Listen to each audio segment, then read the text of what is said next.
Hello everyone, তোমরা সবাই কেমন আছো? আজকে আবার চলে এসেছে আরও একটা রান্না নিয়ে।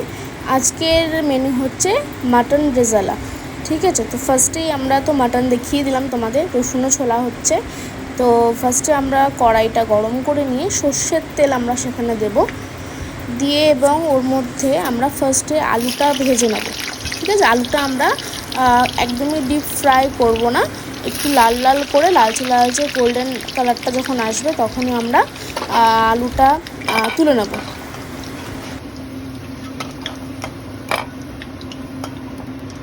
তারপর আমরা ওই তেলের মধ্যেই শুকনো লঙ্কা এবং তেজপাতা দিয়ে দেব। এরপর আস্তে আস্তে আমরা পেঁয়াজ বাটা দেব।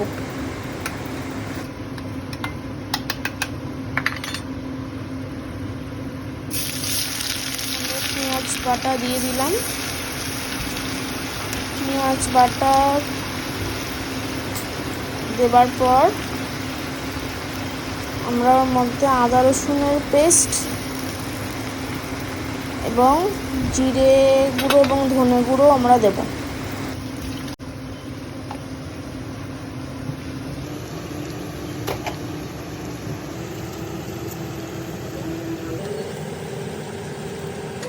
জিরে গুঁড়ো এবং ধনে গুঁড়ো আমরা দিয়ে দেবো, এবং এছাড়া হলুদ, নুন এবং শুকনো লঙ্কার গুঁড়ো দেব, এবং মানে ঝোলটা লাল হওয়ার জন্য আমরা এভারেস্টের লঙ্কার গুঁড়োটা দিয়ে দেবো।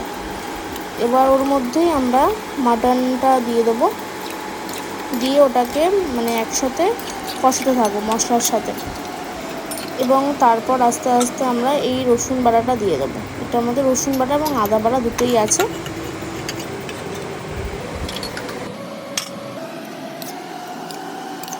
এবং তার মধ্যে আমরা এবার দই অ্যাড করবো।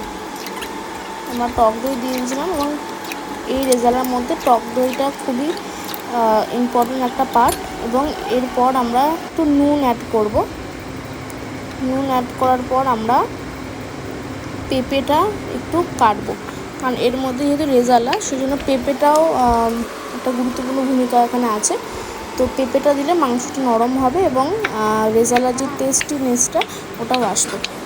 তো আমরা পেঁপেটাও কেটে নিলাম। কেটে নিয়ে এবার পেঁপেটা আমরা মিক্সারের মধ্যে দিয়ে দেবো। পেস্ট হয়ে গেছে, পেস্ট হয়ে গিয়ে এটাও আমরা ওই মাংসের যে কষানোটা হচ্ছে ওখানে আমরা অ্যাড করবো। এর মধ্যে আমরা কিন্তু কোনো জল অ্যাড করিনি, এটা কিন্তু মশলার একটা জল এবং মাংস থেকে যেই জলটা বের হয়েছে সেটাই।